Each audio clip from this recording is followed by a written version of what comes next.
Global skill development mission में आपका स्वागत है।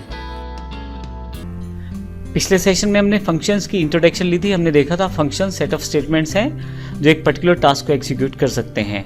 और हमारे पास मुख्यतः दो तरह के फंक्शन PHP में है, इनबिल्ट फंक्शंस जिसमें 1000 से ज़्यादा इनबिल्ट फंक्शंस पहले से ही उपलब्ध हैं, और यूज़र डिफाइंड फंक्शंस जो हम खुद तैयार कर सकते हैं और अपने रिक्वायरमेंट के अकॉर्डिंग कोडिंग सेट कर सकते हैं और जो कार्य हम करवाना चाहते हैं उस फंक्शन से वो करवा सकते हैं। हमने एडवांटेजेस की जानकारी भी ली थी पिछले सेक्शन में। इस सेक्शन में बात करते हैं हम यूजर डिफाइंड फंक्शन को आप किस प्रकार से बना सकते हैं। तो आइए देखते हैं फंक्शन किस प्रकार बनाया जा सकता है। सबसे पहले लेफ्ट हैंड साइड में यदि ऊपर की तरफ देखें, फंक्शन बनाने के लिए आपको फंक्शन कीवर्ड का प्रयोग करना पड़ेगा। उसके पश्चात आपको फंक्शन का नाम देना पड़ेगा। राउंडेड ब्रैकेट्स हैं जिसमें आप चाहे तो आर्गुमेंट दे सकते हैं, जो आने वाले सेशन में हम देखेंगे। यहाँ तक आप फंक्शन को डिफाइन करना शुरू कर रहे हैं। उसके पश्चात ब्लॉक शुरू करेंगे कर्ली ब्रेसिस से, ओपन कर्ली ब्रेसिस से, और लास्ट में क्लोजिंग कर्ली ब्रेसिस से आप उस ब्लॉक को खत्म करेंगे। और बीच में वो स्टेटमेंट्स जो आप उस फंक्शन को प्रयोग कर रहे हैं, कुछ इसी तरह से आप डिस्प्ले मैसेज को भी कॉल कर सकते हैं।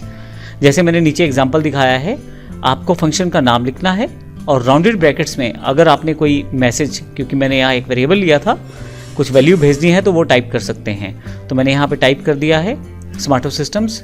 ये जो वैल्यू है ये मैसेज को मिलेगी और ये मैसेज इको के द्वारा डिस्प्ले कर दिया जाएगा स्क्रीन पे। फिर दोबारा इस फंक्शन को प्रयोग किया है ISST प्रिंट करवाने के लिए और तीसरी बार एम्स को प्रिंट करवाने के लिए। बड़ी आसानी से मैंने एक ही फंक्शन के द्वारा अपने 3 मैसेजेस को डिस्प्ले करवा लिया है।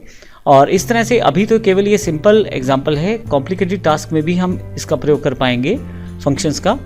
आइए एक practical example simple function dot PHP से हम इसकी जानकारी लेते हैं।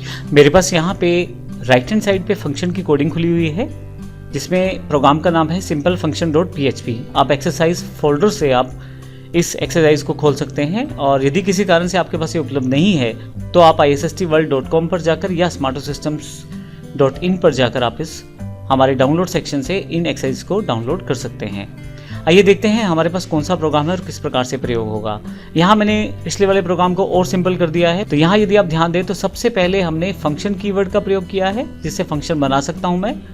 उसके पश्चात डिस्प्ले मैसेज जो कि फंक्शन का नाम है।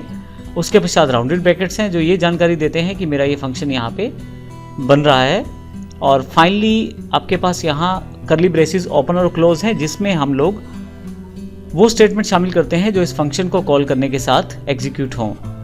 ऊपर वाली दोनों ब्रैकेट्स का प्रयोग आप आर्ग्यूमेंट्स यानी कि एक्स्ट्रा इन्फॉर्मेशन के लिए कर सकते हैं, जिसको हम अगले सेशन में भी जानकारी लेंगे। अब आपने फंक्शन बना दिया है, ये फंक्शन आपका बन चुका है।